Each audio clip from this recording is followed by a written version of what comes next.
എടാ ഈ പെണ്ണുങ്ങൾ ഏറ്റവും കൂടുതൽ നിങ്ങൾ നോക്കിക്കേ, ഓൺലൈനിന്റെ കാലവാ. പണ്ട് ഒരു ഗ്ലാസ് വെള്ളം ഓതണമെങ്കിൽ എവിടെ പോണം? പണ്ടൊരു പനി വന്നു, ഒരു ഗ്ലാസ് വെള്ളം ഓതണമെങ്കിൽ ഉസ്താദിന്റെ അടുക്ക പോണം. പോണോ വേണ്ടേ? ഒരു ചരട് ഓതണമെങ്കിൽ എവിടെ പോണം? ഈ അടുത്ത സമയത്ത് ഞാൻ രാവിലെ എന്റെ വീടിന്റെ അടുത്തുള്ള ഒരാൾക്ക് സുഖമില്ലാത്തത് കാരണം കാണാൻ പോയി. രാവിലെ ഞാൻ അവിടെ ഇങ്ങനെ പോയപ്പോ അയൽവാസിയായ താത്ത ഓടി വന്നിട്ട് പറയുന്നു, എന്റെ ആട് വെള്ളം കുടിക്കുന്നില്ല, ഒന്നും കഴിക്കുന്നില്ല, ആ ഓതിയ വെള്ളം ഇങ്ങ് തരാൻ. എന്റെ ആട് ഭക്ഷണം ഒന്നും കഴിക്കുന്നില്ല, ആ ഓതിയ വെള്ളം തരാൻ പറഞ്ഞു. ഈ താത്ത അകത്ത് പോയിട്ട് ഒരു പാത്രത്തിനകത്ത് കുറച്ച് വെള്ളം കൊണ്ടുവന്ന് കൊടുത്തു. ഈ താത്ത കൊണ്ടുപോയി. എനിക്കൊന്നും മനസ്സിലായില്ല. കുറച്ച് കഴിഞ്ഞിട്ട് ഞാൻ ചോദിച്ചു എന്താണ്? അത് രാവിലെ സലാത്ത് മജ്ലിസ് ഓൺലൈനിലൂടെ ഇരുന്ന് ഓതിയ വെള്ളമാ. അല്ലാഹു കാത്തിരക്ഷിക്കുമാറാകട്ടെ. ഉസ്താദന്മാരുടെ പണി പോയി. ഇവര് തന്നെ രാവിലെ ഏതെങ്കിലും എടോ വഴുത് കേൾക്കുന്നതൊക്കെ നല്ലത് കാര്യം ഇല്ലാന്ന് എന്റെ വഴുതാണെങ്കിലും കേൾക്കാൻ പാടില്ല. ഞാൻ ഈ രാമനാട്ടുകരെ വഴുതിന് പോയപ്പോ ഒരു പിതാവ് എന്നെ കണ്ടപ്പോ ചോദിച്ചു, നിങ്ങൾ ആ പ്രസംഗിക്കണ ചങ്ങാതിയല്ലേ? ഞാൻ പറഞ്ഞു അതെ. എന്റെ പൊന്നാര ഉസ്താദ്, നിങ്ങൾ ഒരു കാര്യം ചെയ്യണം കേട്ടോ. ഈ സാധു രാവിലെ 4 മണിക്ക് എഴുന്നേറ്റിട്ട് നടന്നുപോയ പുണ്യം കൂടുതലാണെന്ന് പ്രസംഗിക്കുന്നത് കേട്ടിട്ട് ഈ വാപ്പ നടന്ന പള്ളിയിൽ പോണേ. സുബഹിക്ക് വെളുപ്പാങ്കാലത്ത് എഴുന്നേറ്റ് പള്ളിക്ക് പോയി നിസ്കരിക്കും. ഹജ്ജിന്റെ കൂലി വേണമല്ലോ, ഉംറയുടെ കൂലി വേണം. എല്ലാരും പോയാൽ ഈ പാവ അവിടെ തന്നെ ഇരിക്കും. എന്നിട്ട് ഏറ്റവും അവസാനം അവിടെ ഇരുന്ന് ദിക്റും ദുആയും ചെയ്ത് ഉംറയുടെ കൂലിയും വാങ്ങിച്ചിട്ട് നടന്നാണ് വീട്ടിലേക്ക് ചെല്ലുന്നത്. ഈ പാപം വീട്ടിൽ ചെന്നിട്ട് ഭാര്യയോട് പറഞ്ഞു, ഡേ ഇത്തിരി ചായ ഇട്ട് തരാൻ. പള്ളിയിൽ ക്ഷീണിച്ചു പോയതല്ലേ, നടന്നു പോയതല്ലേ. ഭർത്താവ് പറഞ്ഞു ഇത്തിരി ചായ ഇട്ട് തരാൻ. ഭാര്യ പറയാ, ഞാൻ മജ്ലിസിൽ ഇരിക്കുക, കുറച്ചുകൂടെ കഴിയട്ടെ എന്ന്. അല്ലാഹു കാത്തിരക്ഷിക്കുമാറാകട്ടെ. നമ്മളോടെങ്ങാണ് അങ്ങനെ പറഞ്ഞാലുള്ള അവസ്ഥ. അല്ലാഹു ഭാര്യക്ക് ആഫിയത്തുള്ള ദീർഘായുസ്സ് കൊടുക്കുമാറാകട്ടെ. എടോ ഇന്നത്തെ വയലുകൾ അങ്ങനായി പോയി. ഇപ്പൊ ഇരിക്കണ ഈ മറയ്ക്കപ്പുറത്തിരിക്കുന്ന പെണ്ണുങ്ങളെ പോയി നോക്കിക്കേ. ഫർദയിട്ട് ഹിജാബിട്ട് തലമറച്ച് അദബും മര്യാദയായി ഇങ്ങനെ ഇരുന്ന് വയല് വെക്കും. എന്നാ നിങ്ങൾ വീട്ടിൽ പോയി നോക്കിക്കേ, രാവിലെ ഇതങ്ങോട്ട് ഓണാക്കി ചരുവത്തിലോട്ട് ചാരി വെക്കും. എന്നിട്ട് ഇവരിങ്ങനെ പച്ചക്കറി അരിയും, ചായ വെക്കും, പാത്രം കഴിയും, വയലും നടക്കും. അല്ലാഹു കാക്കുമാറാകട്ടെ. അതതിനെ കളിയാക്കുന്നതിന് തുല്യമാ. ഞാൻ പറയുന്നത് അങ്ങനെയൊന്നും വയല് കേൾക്കേണ്ട കാര്യമില്ല. സമാധാനത്തോടെ ഇരുന്ന് കേൾക്കണം. ഇൽമതാ. അല്ലാഹു നമ്മളെ നന്നാക്കി തരുമാറാകട്ടെ. എന്റെ പ്രിയപ്പെട്ട സഹോദരങ്ങളെ, എത്ര വയല് പറഞ്ഞിട്ട് നന്നാകുന്നില്ലടോ മനുഷ്യൻ. ഭയമില്ല, ദീനില്ല. ദീൻ പഠിക്കുവാനോ മനസ്സിലാക്കാനോ നമ്മൾ തയ്യാറാകുന്നില്ല. എത്ര പറഞ്ഞാലും ഒരു മാറ്റമില്ല ഉസ്താദ്. ജീവിതം ആസ്വദിക്കാനുള്ളതാ, ജീവിതം സുഖിക്കാനുള്ളതാ. ഇതാ ഇന്നത്തെ കുട്ടികളുടെ ഒരു കൺസെപ്റ്റ് തന്നെ. ഇതൊക്കെ മാറണം സഹോദരങ്ങളെ. ദീൻ പഠിക്കണം, ദീനുമായി ബന്ധപ്പെടണം. സ്വന്തം ആദ്യം നന്നാകണം. ഒരാളെ നന്നാകേണ്ടത് ആദ്യം നമ്മൾ നന്നാകണം, എന്നിട്ട് വേണം മറ്റുള്ളവരെ നന്നാക്കാൻ. ആദ്യം നമ്മൾ നന്നാകണം, പിന്നെ നമ്മുടെ ഭാര്യയെ നന്നാക്കണം, പിന്നെ നമ്മുടെ മക്കളെ നന്നാക്കണം. എപ്പോഴും ദീൻ വേണം നമുക്ക് വേണ്ടത്. ഈ പെണ്ണുങ്ങൾ ചോദിക്കും, സിറാജ് ഉസ്താദെ, നിങ്ങൾ ഏത് പ്രവാചകന്മാര് വഹദ് പറഞ്ഞാലും ഞങ്ങളെ പറയാൻ പറ്റുന്നതിന്റെ മാക്സിമം പറയുമല്ലോ. ഇവർ വിചാരിക്കുന്നത് നമുക്ക് അവരോട് എന്തോ വൈരാഗ്യം ഉണ്ടെന്നുള്ളത്. ഒന്നുമല്ല. ഏറ്റവും കൂടുതൽ വഹദ് കേൾക്കുന്നത് പെണ്ണുങ്ങളാ, ഏറ്റവും കൂടുതൽ പിരിവ് തരുന്നതും പെണ്ണുങ്ങളാ. അല്ലാഹു ബർക്കത്ത് ചെയ്യുമാറാകട്ടെ. അവര് ഏറ്റവും കൂടുതൽ. ഞാൻ പറയുന്നത് പെണ്ണുങ്ങളോട് ഞങ്ങൾക്ക് വൈരാഗ്യമോ ദേഷ്യമോ ഒന്നുമില്ല. പക്ഷെ പെണ്ണുങ്ങളെ ഞങ്ങൾ പറയുക തന്നെ ചെയ്യും. കാരണം പെണ്ണുങ്ങൾ നന്നായേ പറ്റൂ. പെണ്ണുങ്ങൾ നന്നാകണം. എന്തുകൊണ്ട്? പെണ്ണുങ്ങൾ നന്നായാലുള്ള പ്രയോജനം എന്താ? പെണ്ണ് നന്നായ നമ്മുടെ വീട് സ്വർഗമാകും. അല്ലാഹു നമുക്ക് ഈമാൻ തരുമാറാകട്ടെ. അല്ലാഹു നമ്മുടെ ഭാര്യമാരെ നന്നാക്കി തരുമാറാകട്ടെ. ആമീൻ പറ കാക്ക, ആമീൻ പറ കാക്ക. അല്ലാഹു നമ്മുടെ ഭാര്യമാരെ നന്നാക്കി തരുമാറാകട്ടെ. പാപ്പാ, നീ എത്ര കൊലകൊമ്പനാണെന്ന് പറഞ്ഞാലും, നീ ഹാജി ആരോ തങ്ങളോ മലക്കോ ആരുമായാലും, നിന്റെ പെണ്ണുമ്പുള്ള നല്ലവളല്ലെങ്കിൽ മക്കളുടെ കാര്യം പോക്ക. അല്ലാഹു കാക്കുമാറാകട്ടെ. ഇനി നീ എത്ര വലിയ കുത്തുബുല്ല കിതാബാണെങ്കിലും നിന്റെ പെണ്ണുമ്പുള്ള നല്ലവളല്ലെങ്കിൽ നിന്റെ കാര്യം വളരെ കഷ്ടമാ. അല്ലാഹു കാത്തിരക്ഷിക്കുമാറാകട്ടെ. അല്ലാഹു പറയുകയാ, വകാനൂ ലനാ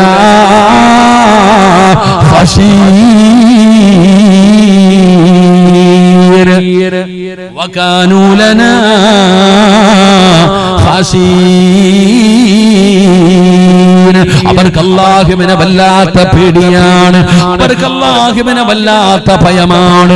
പടച്ചവനെ ആ ഫിർദൗസ് എന്ന് പറയുന്ന സ്വർഗ്ഗത്തിന്റെ അവകാശിയുടെ മൂന്നാമത്തെ സ്വഭാവം എന്താ? അവൻ അല്ലാഹുവിനെ വല്ലാത്ത പേടിയാണ്. ഈ വഅദ് പറയുന്ന ഞാനാകട്ടെ, വഅദ് കേൾക്കുന്ന നിങ്ങളാകട്ടെ, അല്ലാഹുവിനെ പേടിയുള്ള ആരാവുള്ളത്? അല്ലാഹുവിനെ പേടിയുള്ള ആരാവുള്ളത്? ഏതോ നമുക്ക് അല്ലാഹ് ആരാണെന്ന് പോലും അറിയില്ലടോ. അല്ലാഹ് ആരാണെന്ന് എനിക്കും അറിയില്ല, നിങ്ങൾക്കും അറിയില്ല. പിന്നെയല്ലേ പേടിയുണ്ടാകുന്നത്? ഇരിക്കുന്ന തടമ്പുള്ള താടിയുള്ള തൊപ്പിയിട്ട മുസ്ലിമാണെന്ന് പറഞ്ഞു നടക്കുന്നവന് ഒരു ഹൈന്ദവ വിശ്വാസി അല്ലെങ്കിൽ നിന്റെ അയൽവാസി നിന്നോട് ചോദിക്കുകയാണ് അല്ലാഹ് ആരാ, അല്ലാഹ് ആരാ? 5 മിനിറ്റ് പ്രസംഗിക്കാനല്ലാതെ കൂടുതൽ എന്ത് നിനക്കറിയാം? ഇരിക്കുന്ന ഒരാളോട് ചോദിക്കുന്നു ആരാ അല്ലാഹ്? എന്നെ പടച്ചതല്ല, മരിപ്പിക്കുന്നവനല്ല, ഭക്ഷണം തരുന്നവനല്ല, ഈ ലോകത്തിന്റെ അധിപനല്ല. ഇങ്ങനെ കേവലം ചുരുങ്ങിയ 10 വാക്കല്ലാതെ ആ അള്ളാഹിനെ കുറിച്ച് പറഞ്ഞു കൊടുക്കാൻ എനിക്ക് നിങ്ങൾക്ക് എന്തറിവാവുള്ളേ? ഇവിടെ നമുക്ക് പോലും അള്ളാഹിനെ അറിയില്ല. നമുക്ക് ആർക്കെങ്കിലും അള്ളാഹുവിനെ അറിയുമായിരുന്നെങ്കിൽ ഈ വഅദിന്റെ ആവശ്യമുണ്ടോ? നമ്മുടെ സ്വഭാവം ഇങ്ങനെ ആവോ? നിസ്കാരം മുടക്കാൻ എന്റെ പ്രിയപ്പെട്ടവരെ നമുക്ക് അള്ളാഹുവിനെ മറന്നു നടക്കാൻ കഴിയുമോ? ഇന്ന് അള്ളാഹിനെ മനസ്സിലാക്കാൻ ആർക്കും കഴിയണില്ല. ആരും പഠിക്കാനും മനസ്സിലാക്കാനും ദീനില്ലടോ. ഇന്നാർക്കും ദീൻ ഉണ്ടെന്ന് പറഞ്ഞു നടക്കുന്നവനും അകം പൊള്ളയ, അവനും ഇല്ല ദീൻ. എന്റെ അള്ളാഹുവിനെ കുറിച്ച് പഠിക്കുവാനും മനസ്സിലാക്കാനും ഇന്നത്തെ കുട്ടികൾ തന്നെ പറയുന്നത് ഉസ്താദ് നിങ്ങൾ എത്ര വഅദ് പറഞ്ഞാലും ഞങ്ങൾ മാറില്ല. എടോ വഅദ് കേട്ടിട്ട് ഞാൻ ചോദിക്കട്ടെ, ലോകത്ത് ഏറ്റവും കൂടുതൽ ഉപദേശം കേൾക്കുന്നതാരാ? മുസ്ലിം സമുദായം. ഇവിടത്തെ ഹൈന്ദവ വിശ്വാസി അല്ലെങ്കിൽ ക്രിസ്തുമത വിശ്വാസി അവർക്ക് വഅദുണ്ടോ? മജ്ലിസുൻ നൂറുണ്ടോ? ഹദ്ദാദ് ഉണ്ടോ? സലാത്ത് മജ്ലിസ് ഉണ്ടോ? വെള്ളിയാഴ്ച ജുമുഅ ഉണ്ടോ? നിങ്ങളൊന്ന് ആലോചിച്ച് നോക്കിയേ. ആ പാവങ്ങൾക്കൊന്നും ഇല്ലടോ. പക്ഷെ നമുക്കോ ജനിച്ചപ്പോ തന്നെ ബാങ്കു ഇഖാമത്ത് അന്ന് മുതൽ തുടങ്ങിയതാ, മരിക്കണ കാലം വരെ ഉണ്ട് ഇത് മുഴുവനും. ഈ ലോകത്ത് ഏറ്റവും കൂടുതൽ ഉപദേശം കേൾക്കുന്നത് നമ്മൾ, ഏറ്റവും കൂടുതൽ തോന്നിവാസം കാണിക്കുന്നത് ആരാ? അള്ളാഹു നമ്മളെ കാത്തിരക്ഷിക്കുമാറാകട്ടെ. ആമീൻ പറ. പേടിയുണ്ടോ നമുക്ക്? പേടിയുണ്ടോ നമുക്ക്? എടാ പണ്ടുള്ളവൻ ഒരു വീടി വലിക്കുമ്പോഴും ഒളിച്ചിരുന്ന് വലിക്കും. ഇപ്പോഴോ പരസ്യമായി നിന്ന് കുടിക്കും. അള്ളാഹു കാക്കുമാറാകട്ടെ. ഇന്നത്തെ മുസ്ലിം സമുദായത്തിന്റെ അവസ്ഥ എന്ന് പറഞ്ഞാൽ അവൻ നന്മയും ചെയ്യും തിന്മയും ചെയ്യും, ഒരു പേടിയില്ല. അതിന് ഏറ്റവും വലിയ ഒരു ഉദാഹരണം ഒരു 15 വർഷം മുമ്പ്, ഇപ്പത്തെ കാര്യമല്ല, ഒരു 15 വർഷം മുമ്പ് നിസ്കരിക്കാൻ പള്ളിയിൽ വരുന്ന ഏതെങ്കിലും ഒരാൾ കള്ളു കുടിക്കോ? പറ, കുടിക്കോ? നിങ്ങൾ എന്താ മിണ്ടായിരിക്കണം? കുടിക്കോ? ഒരു 15 വർഷം മുമ്പ് നിസ്കരിക്കാൻ പള്ളിയിൽ വരുന്ന ഒരു മനുഷ്യൻ കള്ളു കുടിക്കില്ല. കള്ളു കുടിക്കുന്നവൻ പള്ളി വരില്ല. വ്യഭിചരിക്കുന്നവൻ പള്ളി വരൂല. പള്ളിയിൽ വരുന്നവൻ വ്യഭിചരിക്കൂല. പലിശ കച്ചവടം നടത്തുന്നവൻ പള്ളി വരൂല. പള്ളിയിൽ വരുന്നവൻ പലിശ കച്ചവടം നടത്തൂല. ഇത് പണ്ട്. ഇപ്പോഴോ കഞ്ചാവടിക്കുന്നവന് നിസ്കരിക്കാൻ പള്ളി വരും. അള്ളാഹു കാക്കുമാറാകട്ടെ. ഇപ്പൊ വരുവോ? നിങ്ങൾ എന്താ മിണ്ടാതിരിക്കണേ? ഇപ്പൊ വരുവോ?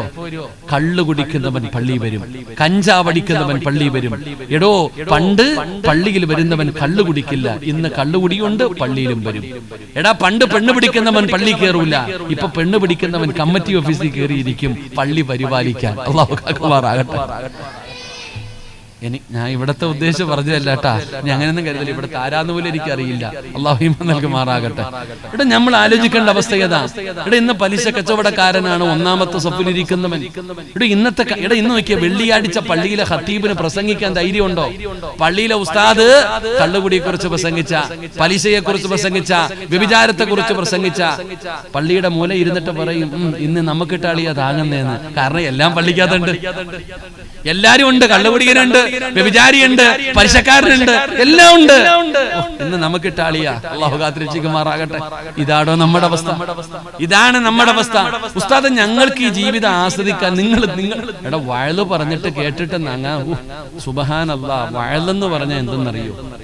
എന്റെ പൊന്നാര ചങ്ങാതിമാരെ, വഅദെന്ന് പറഞ്ഞ നേരം വെളുത്ത പാതിരാത്രി 12 മണി വരെ വഅദ്.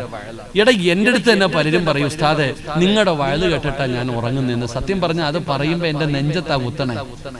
എന്താ പറയണേ? പണ്ട് പാട്ട് കേട്ടിട്ട് ഉറങ്ങുന്നു, ഇപ്പൊ പ്രസംഗം കേട്ടിട്ട് ഉറങ്ങുന്നു. അത്ര വ്യത്യാസമേ ഉള്ളൂ. ഉസ്താദ് നിങ്ങളുടെ വഅദ് കേട്ടിട്ടാ ഞാൻ ഉറങ്ങുന്നത്. അതിനർത്ഥം എന്താ? വഅദ് കേൾക്കുമ്പോ ഉറക്കം വരും, അത്ര തന്നെ. ചുമ്മാതെ പറഞ്ഞതല്ല. 950 കൊല്ലം ദഅവത്ത് നടത്തിയ നബിയാണ് ശൈഖുൽ അംബിയ നൂഹ് നബി അലൈഹിസ്സലാം. കൂട്ടുകാരൻ നൂഹിന്റെ പേരല്ല ഞാൻ പറഞ്ഞ, ഒരു പ്രവാചകന്റെ പേരാ പറഞ്ഞ, മഹാനായ ശൈഖുൽ അംബിയാ നൂഹ് നബി അലൈഹിസ്സലാം. എത്ര വർഷം ദഅവത്ത് നടത്തി? 950 കൊല്ലം രാവിലെ മുതൽ വൈകുന്നേരം വരെ അള്ളാഹയെ കുറിച്ച് പറഞ്ഞ പ്രവാചകനാ നൂഹ് നബി. ഈ നൂഹ് നബിയുടെ ഭാര്യ അള്ളാഹിനെ കൊണ്ട് വിശ്വസിച്ചോ? വിശ്വസിച്ചോ? ഇല്ല. ഈ നൂഹ് നബിയുടെ ഭാര്യ അള്ളാഹിനെ കൊണ്ട് വിശ്വസിച്ചോ? ഇല്ല. തന്റെ പൊന്നാര മകൻ വെള്ളത്തിന്റെ അകത്ത് മുങ്ങിച്ചാകുമ്പോ നൂഹ് നബി വിളിക്കുന്നു, യാ ബുനയ്യ, ഉപ്പച്ചിയുടെ പൊന്നുമോനെ, അള്ളാടെ അദാബാടാ, വാപ്പ പറയുന്നതനുസരിക്കടാ, ഇന്ന് രക്ഷയൊന്നുമില്ല, ലാ ആസിമൽ യൗമ മിൻ അംരില്ലാ, ഉപ്പാടെ പൊന്നുമോനി കപ്പലിൽ കേറി നമുക്ക് രക്ഷപ്പെടാം, വാപ്പാടെ പണി നോക്കിക്കൊള്ളാൻ. ആ മോൻ പറഞ്ഞ മറുപടി, ആ കാണുന്ന മലയുടെ മുകളിൽ കയറി ഞാൻ രക്ഷപ്പെടും, ഉപ്പാടെ പണി നോക്കിക്കൊള്ളാൻ. കണ്ണിന്റെ മുമ്പിൽ കിടന്നു മുങ്ങി മരിച്ചടോ. അള്ളാഹു കാത്തുരക്ഷിക്കുമാറാകട്ടെ. ആര്? നൂഹ് നബി അലൈഹിസ്സലാമിന്റെ മകൻ. എന്തുകൊണ്ട്? ഭാര്യ അള്ളാഹുവിൽ വിശ്വാസമില്ലാത്തവളായിരുന്നു. 2 ലൂത്ത് നബി അലൈഹിസ്സലാം, അതും പ്രവാചകനാ. ലൂത്ത് നബി അലൈഹിസ്സലാമും പ്രവാചകനാ. ആ പ്രവാചകന്റെ ഭാര്യ അള്ളാഹിനെ വിശ്വാസമില്ലാത്തവളായി പോയി, മക്കളും പോയി. അള്ളാഹു കാത്തുരക്ഷിക്കുമാറാകട്ടെ. ഇത് പ്രവാചകന്മാരുടെ ചരിത്രമാ. അപ്പൊ നമ്മളോ? വാപ്പ നീ വലിയ ആളായിരിക്കും, നിസ്കാരവും നോമ്പും ദുഃഖറും ദ്വായൊക്കെ. നീ രാവിലെ ജോലിക്ക് പോകുമ്പോ ആരുടെ കയ്യിൽ ഏൽപ്പിച്ചിട്ടാ പോയെ? ആമിനയുടെ കയ്യില്. ആമിന നല്ലവളല്ലെങ്കിൽ അള്ളാഹു കാത്തുരക്ഷിക്കുമാറാകട്ടെ. അതുകൊണ്ടാണ് സഹോദരിമാരെ, അതുകൊണ്ടാണ് ഞങ്ങൾ സഹോദരിമാരെ കുറിച്ച് പറയുന്നത്, അല്ലാതെ വാശിയും വൈരാഗ്യമൊന്നുമില്ല. ഞാൻ എപ്പോഴും പറയുന്നത്, അതുകൊണ്ട് ഏത് നിക്കാഹിൽ പോകുമ്പോഴും കേൾക്കുന്ന ഒരു വാചകം, തുൻകഹുൽ മർഅതു ലിഅർബഇൻ, 4 കാര്യങ്ങൾ. മോനെ, കല്യാണം കഴിക്കുന്ന ചെറുപ്പക്കാരാ, എല്ലാവരോടും ഉസ്താദന്മാര് പറയുന്നത്, സമ്പത്തല്ല, സൗന്ദര്യമല്ല, കുടുംബ മഹിമയല്ല, ദീനിനെ നീ പരിഗണിക്കുക.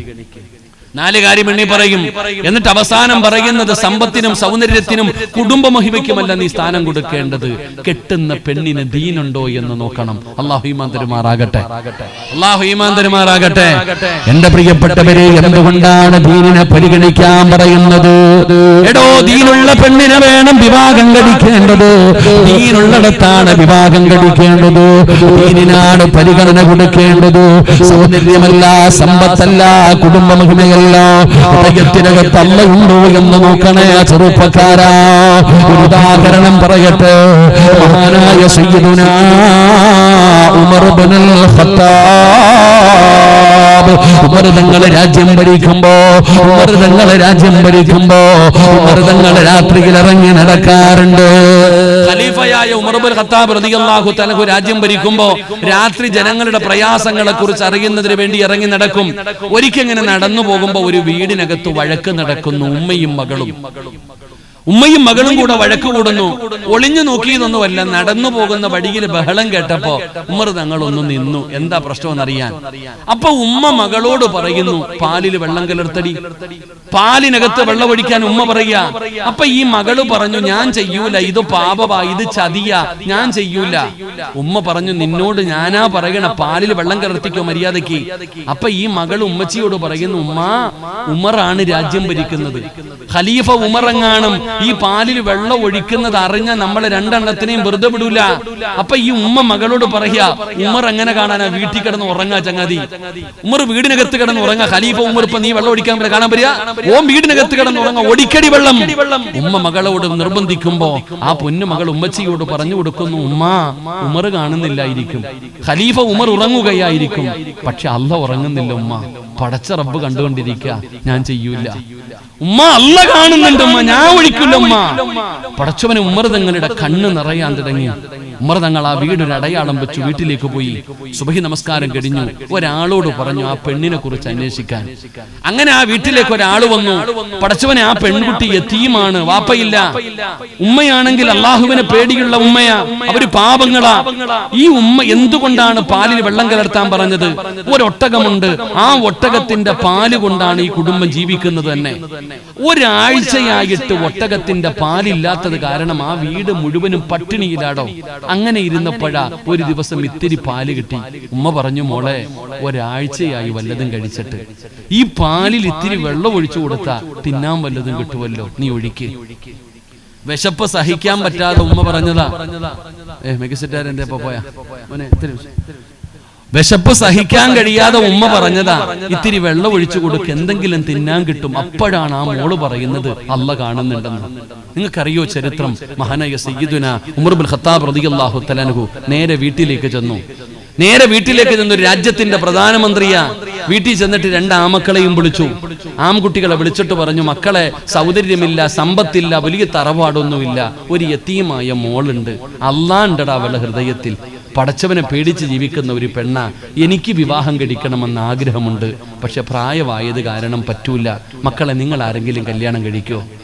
ഒരു രാജ്യത്തിന്റെ ഭരണാധികാരി സ്വന്തം മകനോട് ചോദിക്കുന്നു, ഒരു യതീമായ പെൺകുട്ടിയുണ്ട്, കല്യാണം കഴിക്കോ? ഉമർ തങ്ങളുടെ മകൻ പറഞ്ഞു, എനിക്ക് വേണം. അങ്ങനെ വിവാഹം കഴിച്ചു. ഇത് ദീനിനാണ് പരിഗണന. ദീനിനാണ് പരിഗണന കൊടുക്കേണ്ടത്. അങ്ങനെ പരിഗണന കൊടുത്താൽ കിട്ടുന്ന പ്രതിഫലം എന്താ? എന്റെ പ്രിയപ്പെട്ടവരെ, രണ്ടാമൻ ഉമർ എന്നറിയപ്പെടുന്ന മഹാനായ ഉമർ ഇബ്നു അബ്ദുൽ അസീസ്, ഉമർ ഇബ്നു അബ്ദുൽ അസീസ് റളിയല്ലാഹു തആല അൻഹു. കരയുമടാ ചെറുപ്പക്കാരാ, ഉമർ ഇബ്നു അബ്ദുൽ അസീസിന്റെ ചരിത്രം വായിച്ചാൽ നമ്മുടെ കണ്ണ് നിറയുമല്ലോ. ആ ഉമർ ഇബ്നു അബ്ദുൽ അസീസ് റളിയല്ലാഹു തആല അൻഹുവിന് മരണമെടുത്തെന്ന് മനസ്സിലായി. തന്റെ മരണമെടുത്തെന്ന് മനസ്സിലായപ്പോ കുളിച്ച് റെഡിയായി നേരെ റൂമിന്റെ അകത്തേക്ക് കടന്നു വന്നു. അല്ലാഹുവേ, തന്റെ പ്രിയപ്പെട്ട ഭാര്യയായ ഫാത്തിമാനെ അടുത്ത് വിളിക്കുകയാണ്. തന്റെ പ്രിയതമയെ അടുത്ത് വിളിക്കുകയാണ്. ഫാത്തിമ, മരണമെടുത്തിരിക്കുന്നു ഫാത്തിമ, എനിക്ക് പൊരുത്തം തരണേ ഫാത്തിമ. തന്റെ പ്രിയപ്പെട്ടവളോട് പൊരുത്തം ചോദിക്കുകയാണ്, യാത്ര പറയുകയാണ്, വസിയത്തുകൾ ചെയ്യുകയാണ്. രണ്ടുപേരും ഇങ്ങനെ സംസാരിക്കുകയാണ്. ഫാത്തിമ നിന്ന് കരയുകയാ. ഉമർ ഇബ്നു അബ്ദുൽ അസീസ് ചോദിക്കുന്നു, ഫാത്തിമ, ഇനി എന്തെങ്കിലും പറയാനുണ്ടോ ഫാത്തിമ? ഫാത്തിമ നിന്ന് കരയുകയാണ്. ഉമർ ഇബ്നു അബ്ദുൽ അസീസ് പറയുന്നു, ഫാത്തിമ, എങ്കിൽ വെളിയിലിറങ്ങിയിട്ട് വാതിലടയ്ക്ക്, റൂമിന്റെ പുറത്തിറങ്ങിയിട്ട് വാതിലടയ്ക്ക്. ഫാത്തിമ പറഞ്ഞു, ഞാൻ ഇറങ്ങൂല, അവസാന സമയമാണ്, നിങ്ങളുടെ കൂടെ നിൽക്കാൻ കിട്ടുന്ന അവസരമാണ്, നിങ്ങൾ മരണമെടുത്തിരിക്കുകയാണ്, ഈ സക്കറാത്തിന്റെ അവസ്ഥയിൽ എന്തിനാ എന്നെ പുറത്താക്കുന്നത്? ഉമർ ഇബ്നു അബ്ദുൽ അസീസ് പറഞ്ഞു, ഫാത്തിമ, ഇന്നി അറാ ഖലഖൂ ലൈസൂ ബിഉനാസിൻ വലാ ജാ. ഫാത്തിമ, മനുഷ്യനും ജിന്നുകളുമല്ലാത്ത ഒരു വിഭാഗം വരുന്നു ഫാത്തിമ. എന്റെ കൂട്ടുകാര് വരുന്നു ഫാത്തിമ, എന്റെ അതിഥികൾ വരുന്നു ഫാത്തിമ. വെളിയിലിറങ്ങു ഫാത്തിമ. മനസ്സില്ല മനസ്സോടെ ഫാത്തിമ റൂമിന്റെ വെളിയിലിറങ്ങി വാതിലടയ്ക്കുകയാണ്. സമാധാനമില്ലടോ. ഭർത്താവ് റൂമിന്റെ അകത്ത് സക്കറാത്തിന്റെ അവസ്ഥയിൽ കിടക്കുമ്പോ ഭാര്യ പുറത്തു നിൽക്കാൻ കഴിയുന്നില്ല, സമാധാനമില്ല. എന്റെ ഭർത്താവിനെ കാണാൻ വരുന്നതാരാ? അല്ലാഹ്. ഫാത്തിമയ്ക്ക് ടെൻഷനായടോ. അടച്ചിട്ടിരിക്കുന്ന വാതിലിന്റെ പഴുതിലൂടെ ഫാത്തിമ ഒളിഞ്ഞു നോക്കുമ്പോ തന്റെ ഭർത്താവ് പറയുന്നത് എന്തെന്നറിയോ? മരിക്കാൻ കിടക്കുന്ന ഭർത്താവിന്റെ റൂമിലേക്ക് ഫാത്തിമ എന്ന് പറയുന്ന പ്രിയപ്പെട്ട ഭാര്യ ഒളിഞ്ഞു നോക്കുമ്പോ ഉമർ ഇബ്നു അബ്ദുൽ അസീസ് പറയുകയാ, അസ്സലാമു അലൈക യാ അസ്റായീൽ. അസ്റായീലിനോട് സലാം പറയുകയാണ്. തന്റെ റൂഹ് പിടിക്കാൻ വരുന്ന മലക്കിനോട് സലാം പറയുകയാണ്. വാസ്റായിലേ, വാസ്റായിലേ. പടച്ചവൻ അസ്റായീൽ എന്ന് പറയുന്ന മലക്ക് തന്റെ ഭർത്താവിന്റെ റൂഹ് പിടിക്കുന്നതിന് വേണ്ടി കടന്നു വന്നിരിക്കുകയാണ്. ഫാത്തിമയുടെ കൈകാലുകൾ വിറയ്ക്കുകയാണ്. തന്റെ ഭർത്താവ് മരിക്കാൻ പോവുകയാണ്. പടച്ചവനെ, എന്താണ് തന്റെ ഭർത്താവ് ചെയ്യുന്നതെന്ന് നോക്കാ. വാതിലിന്റെ പഴുതിലൂടെ നോക്കുമ്പോ ഖുർആൻ ഓതുന്നടാ ചെറുപ്പക്കാരാ. ഉമർ ഇബ്നു അബ്ദുൽ അസീസ് റളിയല്ലാഹു തആല അൻഹു അല്ലാഹുവിന്റെ വിശുദ്ധമായ ഖുർആൻ പാരായണം ചെയ്യുകയാണ്. ഏത് സമയത്തെന്നറിയോ? ഏത് സമയത്തെന്നറിയോ? അസ്റായീൽ എന്ന് പറയുന്ന മലക്ക് റൂഹ് പിടിക്കാൻ കടന്നു വന്ന സമയത്ത് ഉമർ ഇബ്നു അബ്ദുൽ അസീസ് അല്ലാഹുവിന്റെ പരിശുദ്ധമായ ഖുർആൻ ഓതുകയാണ്. ഏതായത്താ ഓതിയത്? സാധാരണ ആയത്തല്ല. ഏതായത്താ ഓതിയതെന്നറിയോ? വാതിലിന്റെ പഴുതിലൂടെ ഒളിഞ്ഞു ഒളിഞ്ഞു നോക്കുന്ന തന്റെ പ്രിയപ്പെട്ടവളോട് ഉമർ ഇബ്നു അബ്ദുൽ അസീസ് പറയുന്നത് എന്തെന്നറിയുമോ? തിൽകദ്ദാറുൽ ആഖിറതു നജഅലുഹാ ലില്ലദീന ലാ യുരീദൂന ഉലുവൻ ഫിൽ അർളി വലാ ഫസാദാ വൽആഖിബതു ലിൽമുത്തഖീൻ.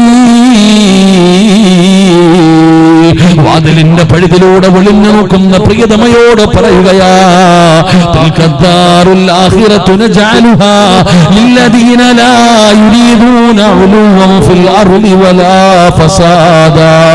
ഫാത്തിമ ഫാത്തിമ വൽആഖിബതു ലിൽമുത്തഖീൻ. മുത്തഖീങ്ങൾക്കാണ് അല്ലാഹു നല്ല മരണം കൊടുക്കുന്നത്. പടച്ചവനെ, ഫാത്തിമയുടെ കൈകാലുകൾ വിറയ്ക്കുകയാണ്. തന്റെ പ്രിയപ്പെട്ട ഭർത്താവ് മുഖത്തേക്ക് തുണിയെടുത്തിട്ട് ലാ ഇലാഹ ഇല്ലല്ലാഹ് ഷഹാദത്ത് കലിമ പറയുകയാണ്. അനക്കമില്ലടോ, തന്റെ പ്രിയപ്പെട്ട ഭർത്താവിന് അനക്കമില്ലടോ.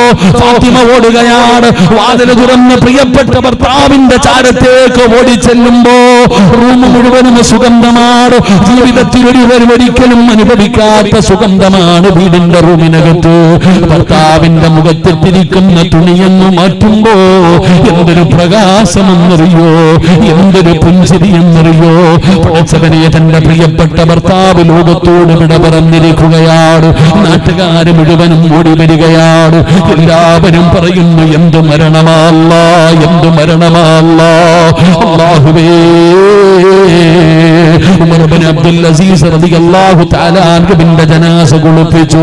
അവിടുന്ന് കഫൻ പൊതിഞ്ഞു. പള്ളിയിൽ കൊണ്ടുപോയി നിസ്കരിച്ചു.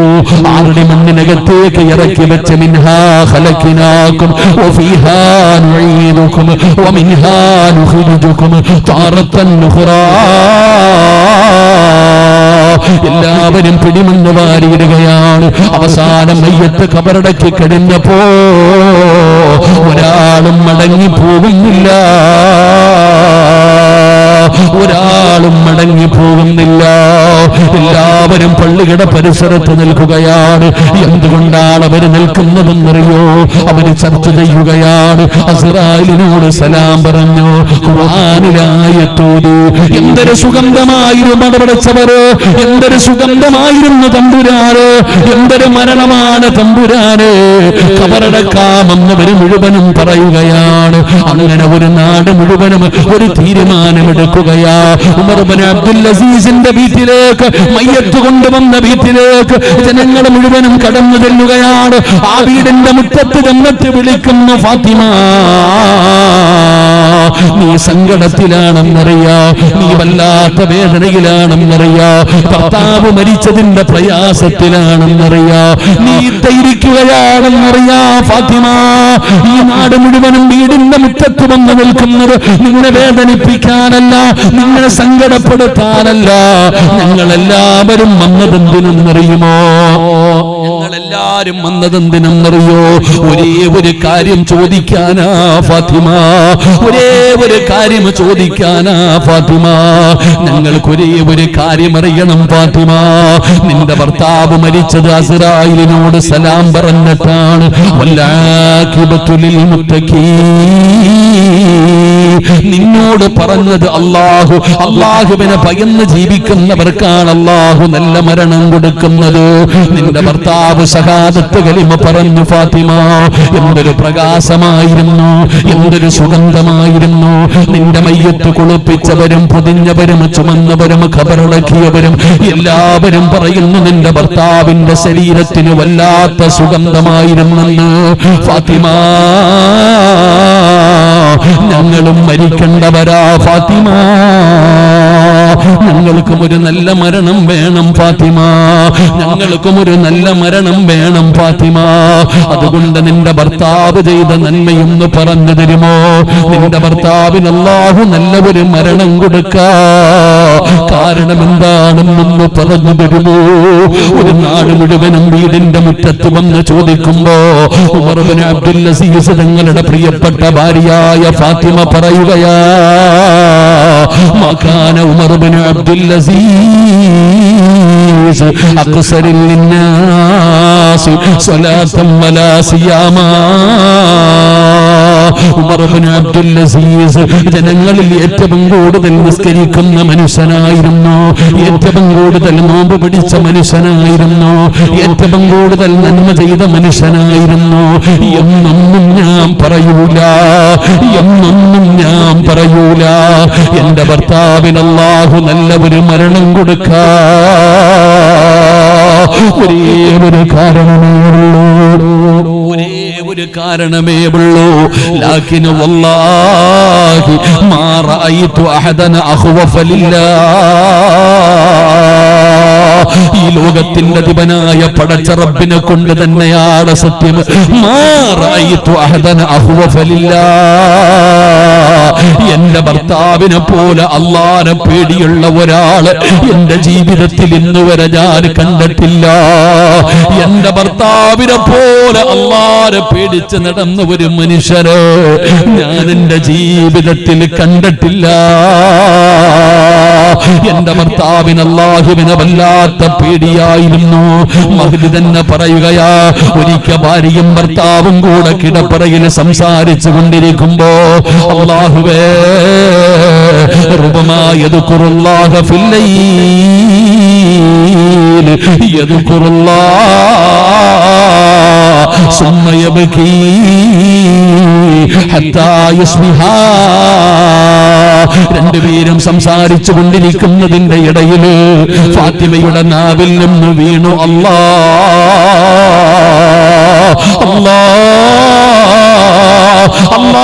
പേരെന്ന് പറഞ്ഞപ്പോ എന്റെ ഭർത്താവ് കരയുകയാണ്, എന്റെ ഭർത്താവ് കരയുകയാണ്. വെളുപ്പാങ്കാലം വരെ ഇരുന്ന് കരഞ്ഞടോ. നരകം പറഞ്ഞപ്പെടല്ല, ഖബറ് പറഞ്ഞപ്പെടല്ല, മസ്സറ പറഞ്ഞപ്പെടല്ല, സിറാത്ത് പറഞ്ഞപ്പെടല്ല, ഹിസാബ് പറഞ്ഞപ്പെടല്ല, മീസാൻ പറഞ്ഞപ്പെടല്ല. അല്ലാഹ് എന്നൊന്ന് പറഞ്ഞപ്പോ എന്റെ ഭർത്താവ് വെളുപ്പാങ്കാലം വരെ ഇരുന്ന് കരഞ്ഞു എന്ന് പറയുമ്പോ ഇന്നമൽ മുഅ്മിനൂനല്ലദീന ഇദാ ദുകിറല്ലാഹ് വജിലത് ഖുലൂബുഹും വഇദാ തുലിയത് അലൈഹിം ആയാതുഹു സാദതുഹും ഈമാനാ വഅലാ റബ്ബിഹിം യതവക്കലൂൻ. അല്ലാഹ് എന്ന് പറഞ്ഞാ കരയുമടോ, അല്ലാഹ് എന്ന് പറഞ്ഞാ പേടിക്കുമടോ, അല്ലാഹ് എന്ന് പറഞ്ഞാ കൈകാല് വിറയ്ക്കുമടോ. അതാണ് ഒരു സത്യവിശ്വാസി എന്ന് വിശുദ്ധമായ ഖുർആൻ പറയുമ്പോ. എന്തിനാണ് ഞാനിത് പറഞ്ഞതെന്നറിയോ? ഈ ചരിത്രം പറഞ്ഞത് എന്തിനാണെന്നറിയോ? ഈ ഉമർ ഇബ്നു അബ്ദുൽ അസീസ് ആരാണെന്നറിയുമോ? ഈ ഉമർ ഇബ്നു അബ്ദുൽ അസീസ് ആരുടെ മോനാണെന്നറിയോ? ഏത് വീട്ടിൽ വന്നതാണെന്നറിയോ? സയ്യിദുനാ ഉമർ ഇബ്നുൽ ഖത്താബ് റളിയല്ലാഹു തആല അൻഹു രാത്രി ഇറങ്ങി നടക്കുമ്പോ ഉമ്മ മകളോട് പറഞ്ഞു, പാലിൽ വെള്ളം കലർത്താ. പാവവാ ഉമ്മ, തെറ്റാ ഉമ്മ, പാലിൽ വെള്ളം കലർത്തു മകളെ. ഉമർ തങ്ങൾ അറിഞ്ഞാ വെറുതെ വിടത്തില്ല. ഉമർ കാണുന്നില്ലല്ലോ, ഉമർ അറിയുന്നില്ലല്ലോ, ഉമർ ഉറങ്ങുകയാണല്ലോ. പാലിൽ വെള്ളം കലർത്താൻ പറഞ്ഞപ്പോ ഉമ്മ അല്ലാഹു ഹാലിരി, അല്ലാഹു നാലിരി, അല്ലാഹു ഷാഹിദി, അല്ലാഹു മഈ. റബ്ബ് കാണുന്നുണ്ട് ഉമ്മ, അല്ലാഹു സാക്ഷിയാ ഉമ്മ